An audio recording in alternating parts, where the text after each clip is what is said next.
Assalamualaikum warahmatullahi wabarakatuh. Rasulullah Shallallahu Alaihi Wasallam menjalani hidupnya penuh cobaan sejak lahir.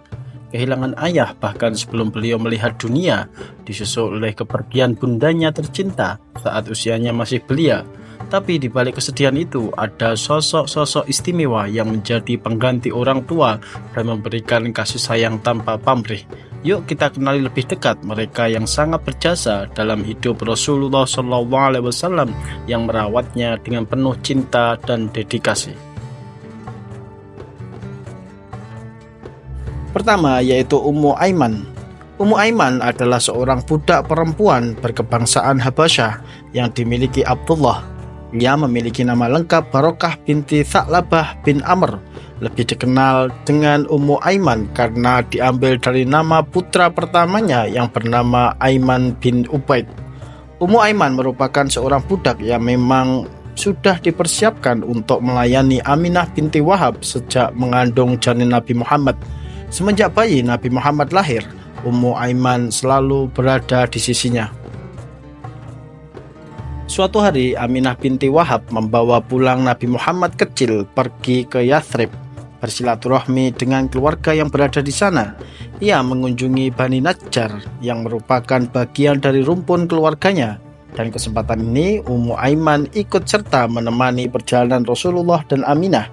Sayangnya ketika sampai di desa Abwa, saat perjalanan pulang, Aminah jatuh sakit dan ajal pun menjemputnya. Saat itu sang putra masih berusia 6 tahun.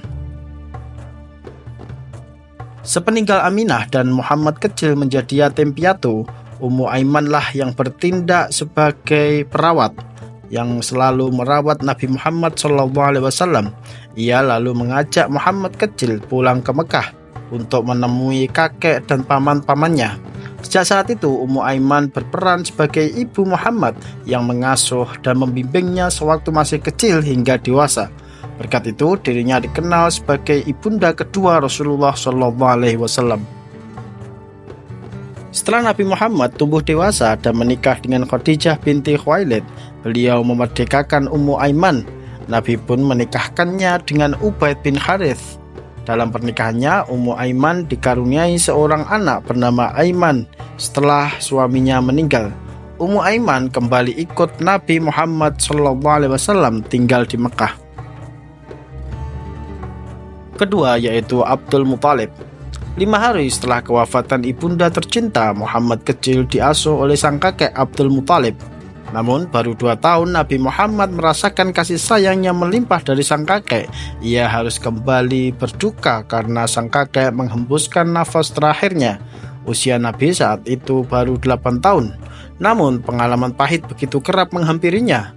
Lahir tanpa memiliki kesempatan melihat sang ayah, kemudian disusul kewafatan ibunya. Saat itu sang ibu menghembuskan nafas terakhirnya setelah pulang dari ziarah ke makam ayahandanya. Setelah itu giliran kakeknya. Sebelum meninggal, sang kakek berwasiat agar Nabi Muhammad diasuh pamannya, yaitu Abu Thalib. Nabi Muhammad pun akhirnya diasuh sang paman. Wafatnya Abdul Muthalib membawa duka yang mendalam bagi seluruh penduduk Mekah. Kaum Quraisy merasa sangat terpukul dengan kepergian kakek Nabi itu. Ia adalah pemimpin yang bijak dan sangat disegani. Bahkan pasar-pasar yang ada di kota Mekah pun tutup dalam waktu beberapa hari karena suasana berkabung. Pemakaman beliau pun sempat diundur selama 4 hari karena banyaknya pelayat. Yang ketiga yaitu Abu Thalib dan keluarganya. Sepeninggal Abdul Muthalib, Nabi Muhammad SAW diasuh oleh pamannya, Abu Thalib. Dengan ketulusan, Abu Thalib sangat menyayangi Nabi Muhammad SAW. Sejak saat itu, berbagai upaya dicurahkan untuk membahagiakan keponakannya. Pasalnya, sang Nabi kecil selalu didera kesedihan sejak masih dalam kandungan. Bahkan karena begitu sayangnya terhadap Nabi Muhammad SAW, beliau tidak dapat memejamkan mata sebelum putra saudaranya sendiri itu berada di sisinya. Ketika Nabi Muhammad SAW bergabung dalam keluarga Abu Thalib, kondisi perekonomian beliau kurang begitu menguntungkan.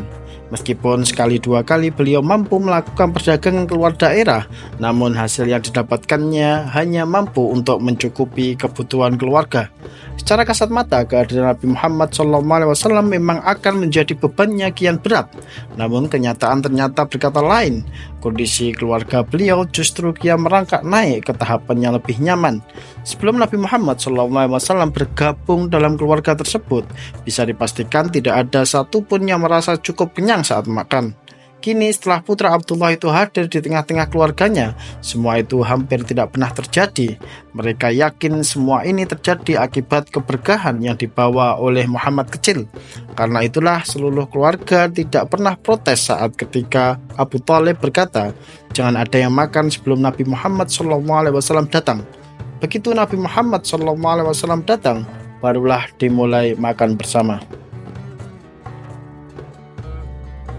Meskipun Nabi Muhammad SAW mendapatkan perlakuan istimewa dari anak-anak dan istri pamannya, namun hal ini tidak membuat beliau menjadi anak yang pongah. Beliau tetap santun, bahkan kesantunannya melebihi anak-anak Abu Thalib. Nabi Muhammad SAW tetap menjaga sikapnya yang lemah lembut. Hal ini di kemudian hari diceritakan oleh Ummu Aiman, wanita yang dulunya adalah budak ibunda Nabi Muhammad SAW ini pernah berkata, putra Aminah itu tidak pernah melakukan kenakalan-kenakalan yang umumnya dilakukan teman-teman sebayanya.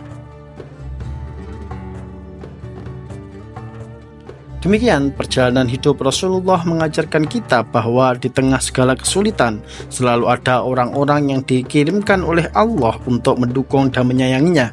Sosok seperti Ummu Aiman, Abdul Muthalib, dan Abu Thalib adalah bukti nyata cinta yang tak lekang oleh waktu.